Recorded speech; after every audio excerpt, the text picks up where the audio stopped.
Live from New York, this is the Bibi Report live show on Israel.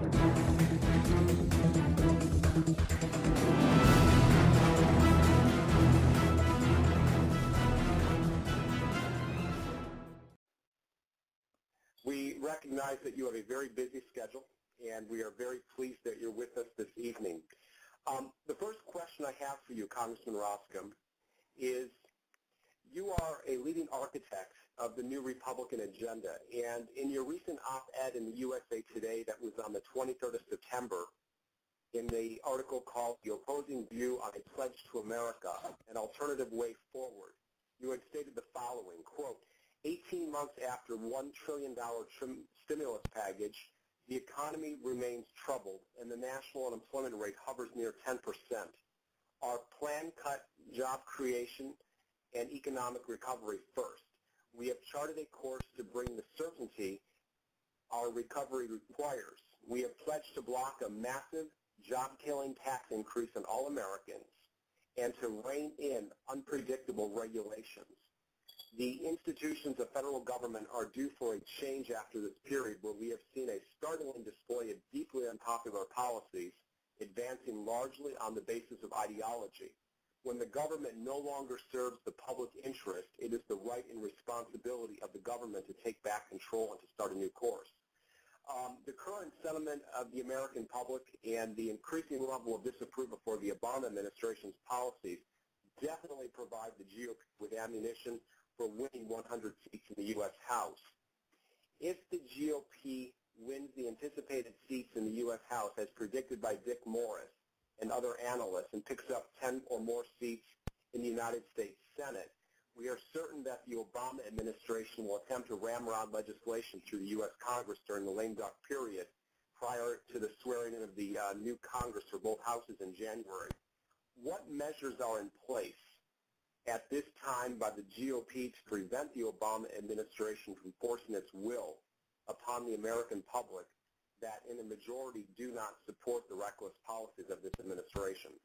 I'm a little counterintuitive in that I think it's harder for the Democrats to put together an aggressive lame duck session than some people think. And here's my reasoning. If the Democrats lose the way that I think they're going to lose, in other words, this is a group that has completely squandered the goodwill that the American public gave to them when they put President Obama in office and gave them supermajorities about 20 months ago. If they've completely squandered that, then here's my prediction. You're going to have a group of members of Congress that have lost their elections. They're going to be absolutely angry at their leadership, Speaker Pelosi in particular, and they're not going to do anything to help her move through any agenda because they've listened to the Speaker over the past several months, as we've discussed, and have voted to triple the national debt in ways that the American public has rejected, moved the big health care plan when the country clearly was against it, and so on. So you're going to have a group that says, well, I'm not going to help the Speaker do anything else. You're going to have another group, I think, of members of Congress who simply won't get on the airplane to come to Washington, D.C. because they're done. And I think we're going to pick up enough seats to prevent any real nonsense in the United States Senate. Mark Kirk from my home state is running to fill a vacancy that will be created upon the election because it's a special vacancy that was created regarding Roland Burris and so forth, the current United States Senator. So I'm a little bit counterintuitive, and I think a lame duck session is much more difficult to pull off for the political left than other people think. Well, let's hope President Obama goes for vacation in that period of time. Yeah. I'll fund the ticket to Italy. If the GOP gains a majority in the U.S. House on the 2nd of November, as we predict, what's the action plan for the first 30 days, 60 days, 100 days following the beginning of the new Congress in January?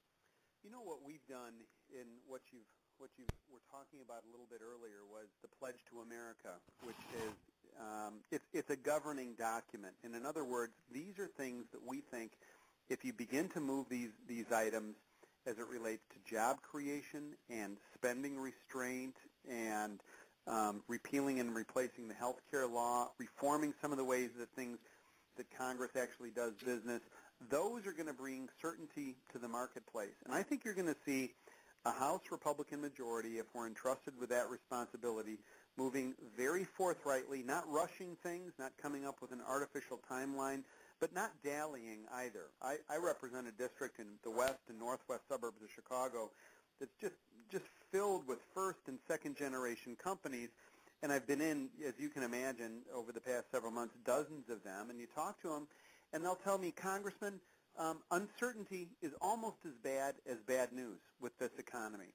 And I think what House Republicans can do, if we take the majority, is to say, look, there's not going to be a job-killing tax hike.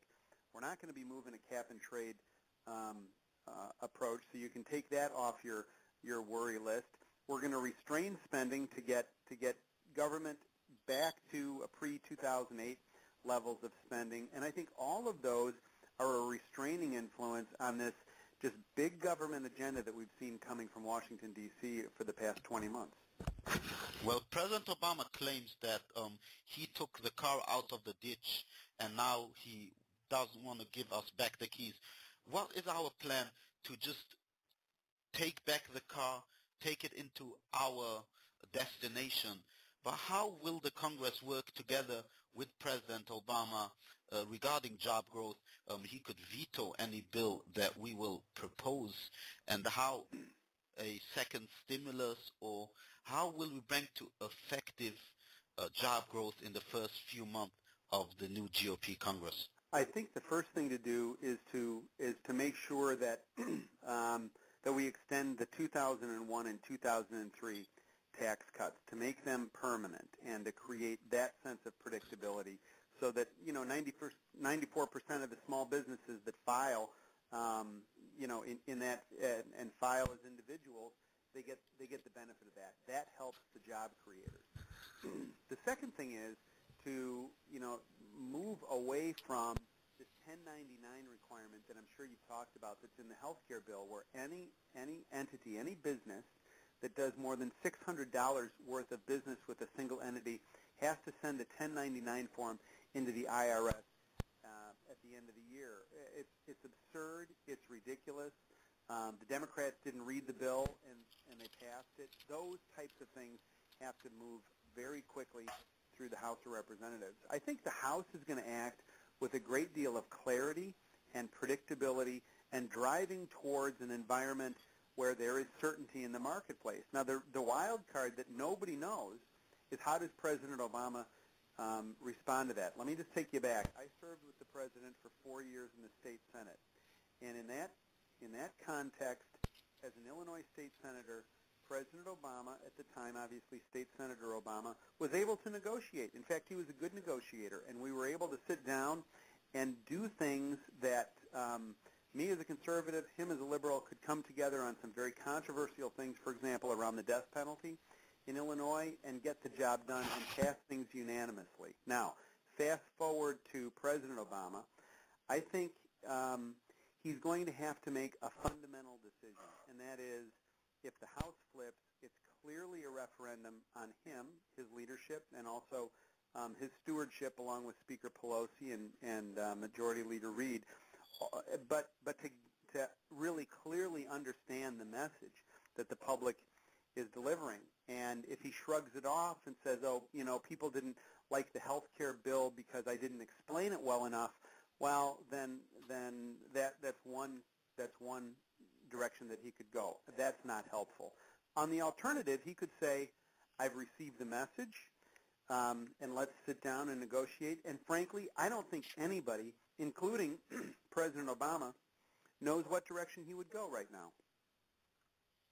Do you see him as a Bill Clinton 94? That is the $10,000 question. Bill Clinton, it's been suggested by some he was less philosophical than President Obama, less of a, quote, ideological in his politics. And, that as we all know, he vetoed welfare reform twice, and then finally he understood that his election was in jeopardy if he didn't sign a welfare reform bill, and he signed it to save save his second term. So I think, up until now, President Obama has demonstrated a very deep commitment to the philosophy that he's moving on. Now, the irony is, it's not a philosophy that he ran and was elected on. He ran on being a post-partisan figure. He ran on being a unifier. He ran on going through the federal budget line by line and knocking out all the nonsense and being a fiscal disciplinarian. All those themes deeply resonated with the public back in 2008. And, of course, that has not come to fruition. And I think what President Obama is learning the hard lesson of overpromising and underdelivering. And I don't care who you are, that never ends well. If you overpromise and underdeliver, the public is going to hold you to account. And that's what we're seeing in the polls. It's clearly that's what's going on in the polls. And, in some areas, the public temperamentally, they like President Obama. They like him personally. But the wholesale rejection of the president's agenda, I don't think. I mean, look, we'll find out on November 2nd whether we're right on this. But I don't think that you can set up a starker contrast, can you, in terms of the world views that are competing right now. On the one hand, you've got the agenda that the president has rolled out, which basically says you can borrow and spend your way into prosperity. And, and most folks have recognized they don't do that in their own personal lives. They don't do that in their business lives. Why in the world would it work with the federal government? The only thing is that the federal government is the only entity that's out there that gets to print money. And, correct. So folks, I think, are very awakened to this. And they're looking at now the federal government is not something that's helping to create jobs and opportunity in a robust economy, but instead a real detriment based on ambiguity and mixed messages.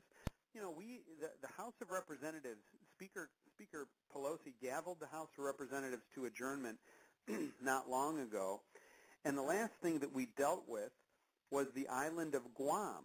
Now, I'm sure Guam is a fantastic place that I would love to visit someday, but if Guam is the issue that we're leaving town on, what does that say to the uncertainty about the 2010 tax code right now? The research and development tax credit, for example, which has a huge economic impact in the United States on job creation, has not been determined. And then obviously we've talked about those things that are coming around the corner on January 1st. So I think that the country is looking at this and saying, you know what, the House and the Senate, the institutions are highly dysfunctional, and the best way to make change is to change the majority, change who has the gavel. Yeah, as in 2008, the slogan was hope. Now in 2010, people are looking more for cope, how to cope in this current situation, and therefore we are seeing such a surge for the Republicans in the polls. The question is only if a big victory for the Republicans could make the American public satisfied in a sense that they could re-elect President Obama as a choice of a two governments, balanced government, President Obama as president and a Republican Congress.